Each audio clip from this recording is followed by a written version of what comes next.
Bonjour à tous et à toutes, bienvenue dans ce nouvel épisode de Comicspresso. Vous commencez à connaître la formule, le temps d'un espresso. Juste ici, je m'en vais vous parler d'un bouquin que j'ai lu récemment. J'ai bien dit un bouquin, parce qu'aujourd'hui, c'est pas vraiment un comics, mais on est plus du côté de la BD franco-belge, qui emprunte quelques codes de comics, vous allez voir. Vous avez vu le petit changement de décor, de setup. J'aime beaucoup ce que ça rend. J'espère que vous aussi. C'est aussi votre émission. Donc n'hésitez pas à me faire des retours sur les comics presso et les cafés grand format. Spoiler, demain ce sera un café grand format d'un bouquin qui vient tout juste de sortir. Je vous en dis pas plus. Bref, aujourd'hui en tout cas, c'est Comics Presso, le temps de mon espresso. Je vais vous parler de RIP, l'intégrale qui vient de sortir donc chez Petit à Petit, en coédition avec Momi, tout simplement les magasins Momi. Donc ça s'appelle RIP, ce que la vie nous offre. C'est écrit par Getz et dessiné par Julien Monnier, qui sont juste trop gentils. Voilà, j'ai eu la chance de les rencontrer à Angoulême et d'aller boire un coup avec eux. Je les adore, mais j'avais jamais lu RIP. C'est l'occasion avec ces intégrales-là. Qu'est-ce que c'est que RIP pour ceux qui sont complètement passés à côté de ce phénomène ces 2 dernières années? Eh bien, RIP, c'est l'histoire d'un groupe de personnages qui travaillent pour une entreprise un peu illégale, totalement illégale, qu'on appelle dès qu'une personne décède, ou dès qu'on se rend compte qu'elle est décédée, pour dire bah, allez-y, récupérez tout ce que vous pouvez récupérer, donc tout ce qui va se vendre en fait, que ce soit des meubles, des bijoux, du cash, etc. Bref, tout ce qu'on peut récupérer, ils vont le récupérer en glissant un petit billet aux flics ou aux personnes qui ont découvert ça. Donc ils ont leur petit contact et tout se passe plutôt bien pour eux jusqu'au jour où l'un d'eux, je ne vais pas vous dire qui, l'un d'eux va craquer et voler un des objets pour lui, plutôt que de le rendre, plutôt que de le donner à son entreprise tout simplement. Il va le voler. À partir de là, va commencer une sorte d'enquête entre eux pour savoir qui a pu faire ça. Et les regards vont se porter sur le petit nouveau. Tout va pas se passer comme prévu. Voilà, ça c'est le moment où ça dévie un petit peu. Cette histoire-là, elle va nous être racontée de plusieurs points de vue. On va commencer par notre personnage qui est, je crois d'ailleurs, juste ici. Bah, d'ailleurs, c'est les trois qu'on a là, hein, qu'on va nous raconter dans ce tome-là. Donc on va commencer par lui, puis on aura le point de vue de lui qui est le petit nouveau, et enfin lui. Je ne sais plus dans quel ordre, mais bref, vous avez compris l'idée. On a nos trois personnages comme ça qui vont chacun nous raconter leur version des faits, avec un moment où forcément ils vont se croiser entre eux. Là où c'est très malin et très bien fait, c'est pas nouveau ça de raconter la même histoire de plusieurs points de vue, mais par exemple, moi qui avais détesté The Last Duel, qui est un film qui se base sur ce truc-là, j'avais détesté le fait d'avoir à chaque fois le même point de vue, et j'avais peur pour RIP que ça me fasse le même effet. En fait, c'est hyper malin parce que d'une part, ça raconte pas exactement les mêmes événements.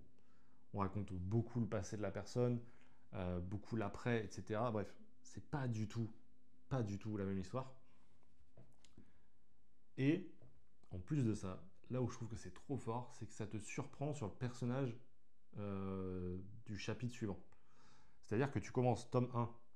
Oui, je ne l'ai pas dit, mais cette intégrale regroupe les 3 premiers tomes, d'où le fait qu'on ait 3 personnages. Il y a 6 tomes dans RIP, donc 2 intégrales. La première est ici, donc dans le premier tome, on va suivre un personnage, on fait ok, on s'attache un peu au personnage, etc. Et puis dans le deuxième tome, on te dit, bah maintenant, on va te raconter avec un autre personnage. Et tu te dis, merde, putain, en plus c'est un personnage qui m'intéresse pas des masses et tout, parce qu'on, bah, tout simplement, on n'en parle pas beaucoup dans le premier tome de ce personnage. Donc. Et en fait, parfait, parce que vu qu'on n'en a pas beaucoup parlé, hop, eh ben, on va venir ajouter des couches de compréhension à l'histoire principale et à son histoire à lui. Et pareil, troisième chapitre, tu fais, ah non, pas lui, juste, je voulais pas son histoire à lui, j'étais plus intéressé par lui, et bam, une couche, une couche, une couche. Et je trouve ça génial. En fait, le concept même est tellement bien réussi. Alors, pour cette édition-là, ils ont revu la colorisation et les dessins. Euh, J'allais dire, je vous mettrai des planches, mais je pense que je vais vous les montrer comme ça parce que je suis pas sûr de les trouver, les planches. Mais vous voyez, en fait, tout a été retravaillé dans des teintes de noir et blanc et de jaune pour correspondre aux couleurs de la BD et surtout aux couleurs de Momie, évidemment. Moi, j'ai pas lu les tomes classiques, comme je peux vous dire, donc j'ai regardé un peu à quoi ça ressemblait.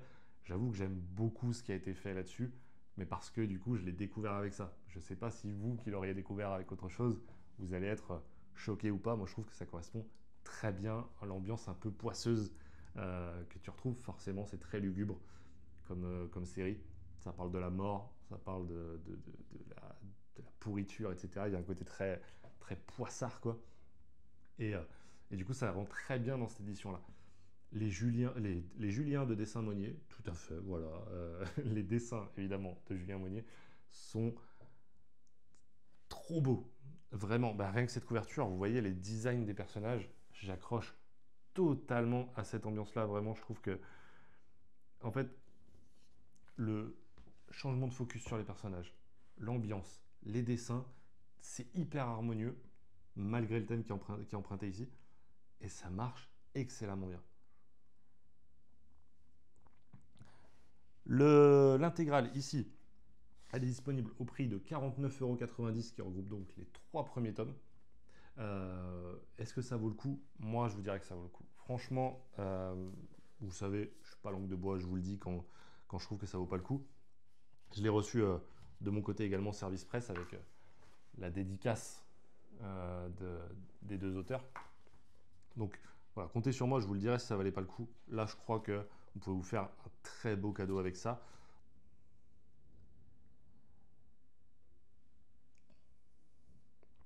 Bref, j'ai fini mon espresso. Moi, je vous conseille de partir à la rencontre de ces 3 personnages farfelus et complètement fous. Et n'hésitez pas à me faire un retour.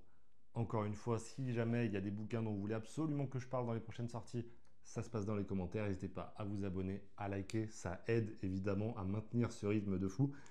J'espère que toutes ces vidéos vous plaisent. On se retrouve demain pour un café grand format. D'ici là, les amis, portez-vous bien, prenez soin de vos proches et ciao tout le monde.